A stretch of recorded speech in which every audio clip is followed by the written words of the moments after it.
खासदार संजय दिना पाटलांची पत्रकारांना जीवे मारण्याची धमकी। पत्रकारांच्या प्रश्नावर उत्तर देताना संजय पाटलाची अर्वाच्य भाषा। हे रेकॉर्ड करून कमिशनरला दाखव, परत आला तर मारून टाकेल असं म्हणत संजय दिना पाटलाने पत्रकारांना मारण्याची धमकी दिली।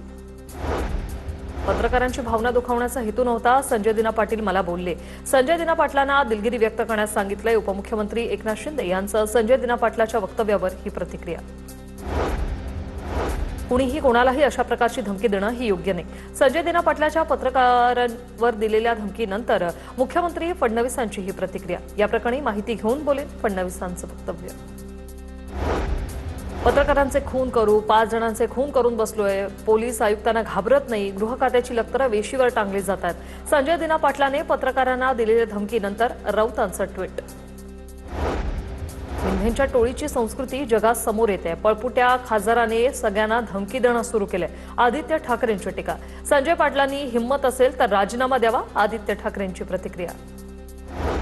संजय दिना पाटलांचं वक्तव्य चुकीचं आहे। आमचे वरिष्ठ नेते त्यांना नक्कीच समज देतील, मंत्री गिरीश महाजन यांची प्रतिक्रिया।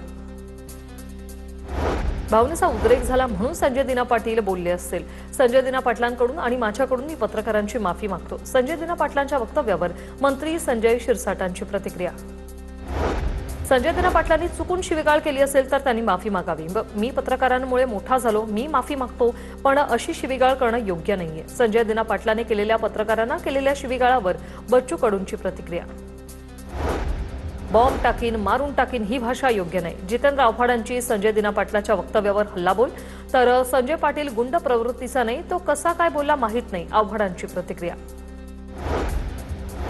संजय दिना पाटलावर फुटीच्या पैशांची धुंदी। खासदार पत्रकारांना शिवीगाळ करतोय, गृहमंत्री काय करतायत? पत्रकारांमध्ये दहशत निर्माण करण्याचा संजय पाटलाचा प्रयत्न। सुषमा अंधारेकडून संजय दिना पाटलाचा समाचार। संजय दिना पाटलाने पत्रकारांना केलेल्या शिवीगाळीचा निषेध। महायुतीत सगळ्यांचं भान सुटत चाललंय, यांना सत्तेचा माज आलाय, काँग्रेस नेते नाना पटोलेंची प्रतिक्रिया। संजय दिना पाटलाचा इतिहास हा गुंडगिरीचाच आहे। त्यांनी स्वतःच्या पायावर कुऱ्हाड मारून घेतली। पोलिसांच्या सुरक्षेत त्यांनी हे वक्तव्य केलंय। ठाकरेंचे आमदार सुनील राऊत यांचं वक्तव्य। लोकप्रतिनिधींना कसं वागलं पाहिजे? 2 दिवसात सत्तेत गेल्यानंतर तुमच्या भाषेत बदल झाला। आमदार कैलास पाटील यांची संजय दिना पाटलाच्या वक्तव्यावर प्रतिक्रिया। तर पोलीस यंत्रणेवर ताण असताना सरकारने फुटील खासदारांना सुरक्षा का दिली? आमदार कैलास पाटील यांचा सवाल। खासदार संजय दिना पाटलाच्या वक्तव्यावर एकनाथ शिंदे यांची नाराजी, सूत्रांची माहिती। संजय दिना पाटलांनी राऊतांबाबत केलेल्या वक्तव्यावर शिंदे नाराज, पक्षाची बदनामी होईल अशी वक्तव्य टाळा। शिंदेंच्या नेत्यांना सूचना, सूत्रांची माहिती। 5 लोक ठार केले म्हणतात, ते कोण होते? चौकशी झाली पाहिजे। संजय दिना पाटलांच्या वक्तव्यानंतर राऊतांकडून चौकशीची मागणी। बॉम्बचा कारखाना बनवून गद्दारांना बॉम्ब दिलेत का? गद्दारी केली ना, आता दादागिरी करायची नाही। शहांच्या कवचकुंडलावर आम्हाला डिवचू नका, राऊतांचा इशारा। संजय राऊतांचं मुंबई पोलीस आयुक्त देवेंद्र भारतीयांना पत्र। संजय दिना पाटलांनी दिलेल्या धमकीविरोधात पत्र जाब विचारणाऱ्या आंदोलनकर्त्यांना धमकी दिल्याचा या पत्रात आरोप। खासदारांकडून बॉम्ब टाकण्याची धमकी चिंताजनक असाही उल्लेख। कोणाचंही घर बॉम्बने उडवून देणार नाही, कुणीही पोकळ धमक्यांना घाबरू नये, पोलीस योग्य ती कारवाई करतील।